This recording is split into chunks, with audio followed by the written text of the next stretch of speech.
Hey friends, welcome to One Flight Down. Welcome to the Terry Isle Tasting Lounge. Today we're doing something a little bit different. As you can see, I'm not wearing my hat that says beer. If I had a hat that says whiskey, I'd be wearing that. That's right, we're taking a look at a whiskey today.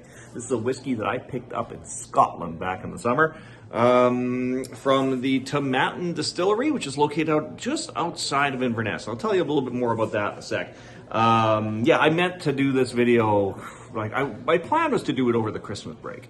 But I just got so busy at that time with the daily Advent videos and everything. And then kind of after the holidays, I just wasn't feeling drinking quite as much. And then I was kind of focused a lot of my time on putting together my 5-year anniversary show. So yeah, it took me a little bit of time to get around to it, but we're here now. And I know some people refer to this brand as Tomatin. I've always called it Tomatin, and I'll tell you why. My dad used to work there. It was my dad's first job growing up was working at the Tomatin Distillery. So I was kind of figured, well, a guy who worked there should know how it's pronounced. And then I'd go to whiskey festivals and things like that, and I'd say Tomatin, and people would always correct me and say Tomatin. But when I was in Scotland, and I had a tour booked, and I was just calling the place ahead of time to, find out just some details about the tour and how long it would take and stuff. And they answered the phone, Tomatin, not Tomatin. Also, our tour guide, I wish I could remember her name. She was fantastic.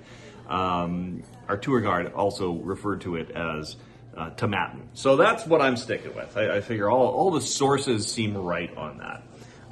So the one that we're looking at here, the one that I picked up and brought home in my luggage this summer,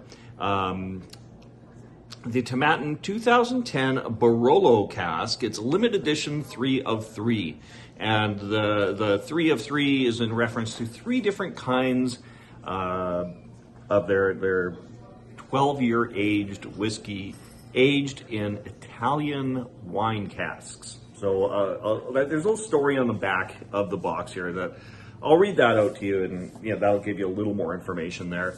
And first, it's just a little bit about the distillery. So the slogan, if you can read that up at the top there, probably not. I don't know if I can get that focused on there too well. But their slogan is the softer side of the Highlands. So it's a Highland Scotch, but it's not like a heavily peated beer. In fact, beer. That's a problem when I talk about beer all the time. I get tripped up. I think I'm talking about beer when I'm not. But no, this is not like a peaty Scotch whiskey at all. So here's what it says on the back of the box. Since 1897, there's been a quiet revolution unfolding in the heart of the Scottish Highlands. Naturally soft water of the Altna Firth burn is introduced to tender Scotch barley, and later, from the tall, slim copper stills of the Tomatin Distillery, a mellow, fruity spirit is born. Gentle maturation in carefully selected casks lets the subtle character of this distinctive single malt emerge, ensuring that the softer side of the precious spirit is never overpowered. The Italian collection exhibits the unique influence imparted by different types of Italian wine casks in an exceptional showcase. The spirit, distilled on December 6, 2010, was laid down in traditional Scotch whiskey oak casks for 10 years.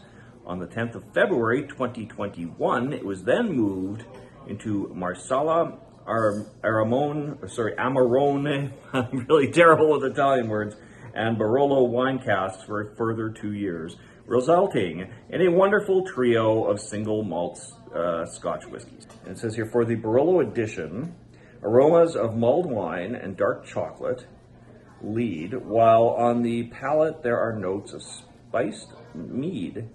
Ooh, nice, with cranberry and an underlying fresh citrus in the form of grapefruit.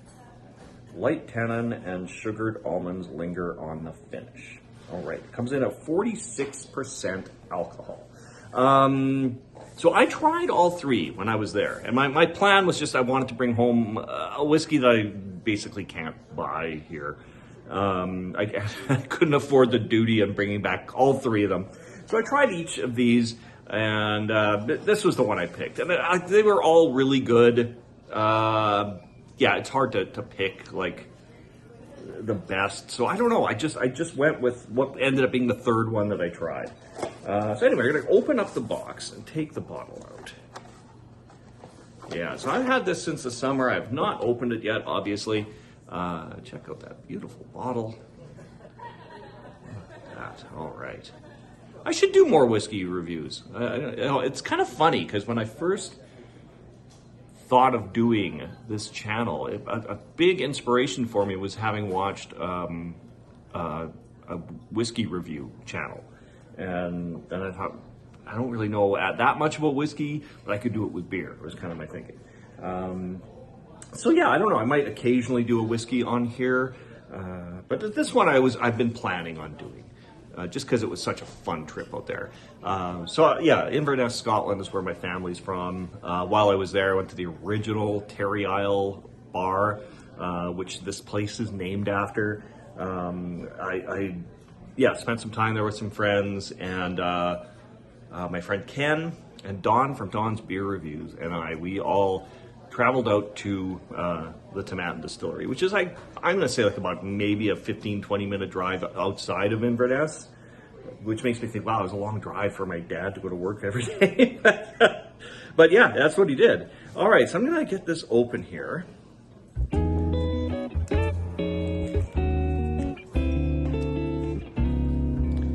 we'll see what we have inside.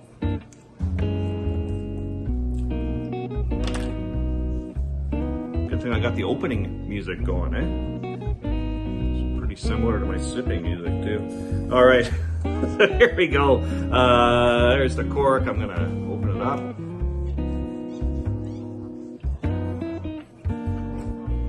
All right, beautiful. Oh man, it smells good. Yeah, okay. I'm getting already just from like the distance there, a bit like the chocolate note that was mentioned. Let me just go in on the cork here.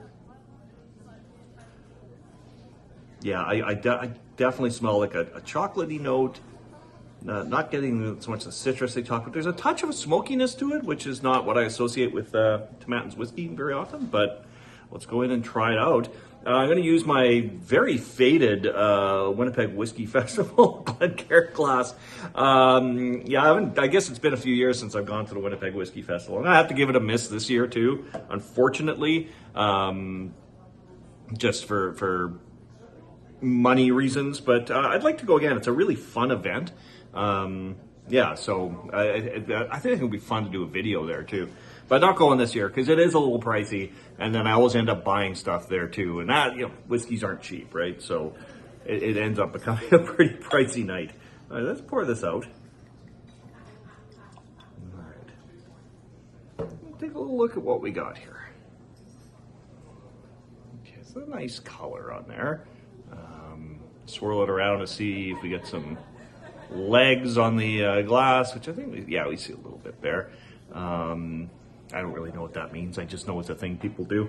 I'm kind of curious too. I've got like another bottle of Tomatin whiskey. This is like their 12-year-old, sort of their standard 12-year-old. I just want to see like what the color difference is, right? Like it doesn't look much different. Like I thought, maybe if I hold the 2 bottles up together, I thought maybe like the wine cask might have given it a slightly darker hue, but I'm not really seeing it. If it's darker at all, it's very, very, very slight. Let's put that back there. And so the color on this is nice light. Like it's a nice light looking whiskey. It's not like a darker red kind of color, more just like that, like kind of more of a golden on the nose.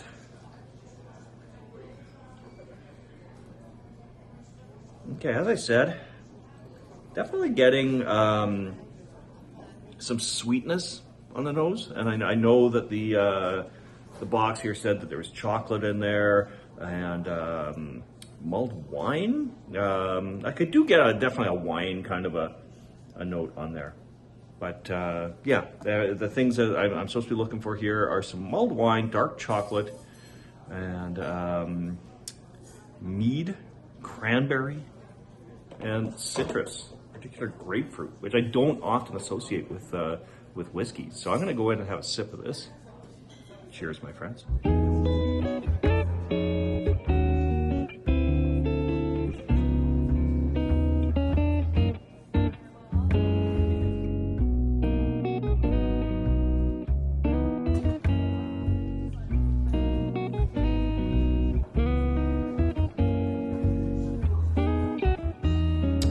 That is very, very smooth.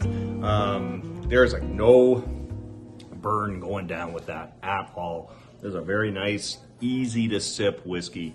And yeah, I do get mulled wine for sure.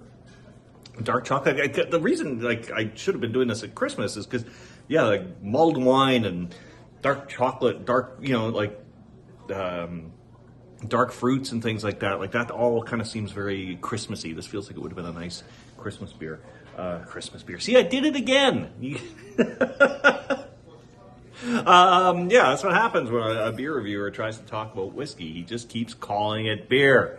But yeah, I'm getting, this would have been, yeah, as I said, quite nice in that holiday time period. It's still really cold right now, so it fits that quite well. I'm not getting the grapefruit.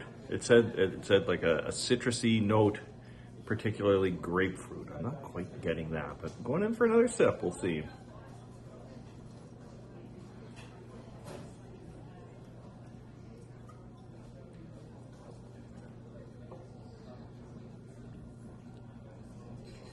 Yeah, I don't know. Maybe my palate is not refined enough. Yeah, just really don't get like a citrus thing in that at all. But I do get the wine, the chocolate, and that kind of thing.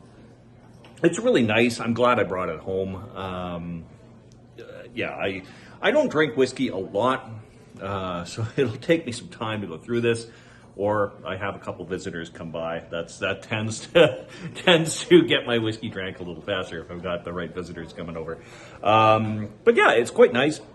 And as I said, the experience going to the distillery back in the summer was amazing. And it's only the second distillery I've gone to. So on that trip, it was the only one I went to. I'd love to do another trip to Scotland that was focused more on hitting distilleries, but there was a lot to do on that trip. We packed a lot in.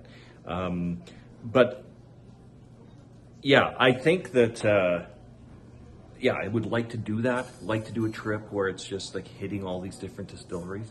The only other distillery in Scotland that I went to was Eden Mill. That was the previous time I was there. So that was like almost 10 years ago.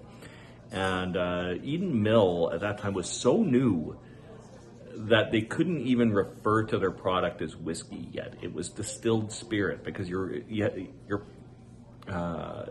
product has to be 3 years old at least in order to be called whiskey.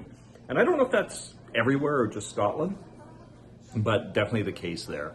The cool thing at Eden Mill is it was also a distillery / brewery, so that was kind of fun to check out as well.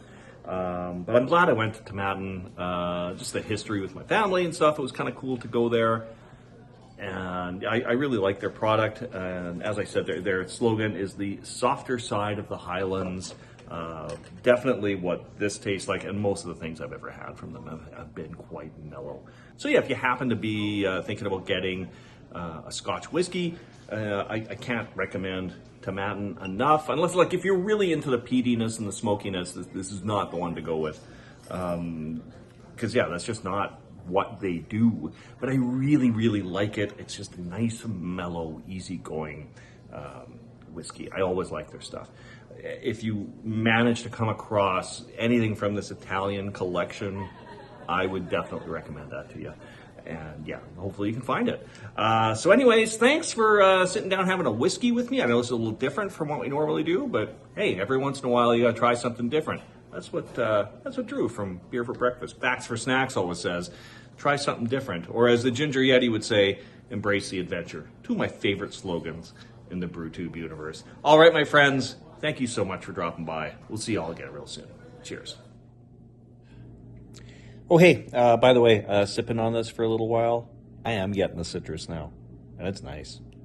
Cheers. I'm tired and I need to go home. Been here all week, just drinking alone.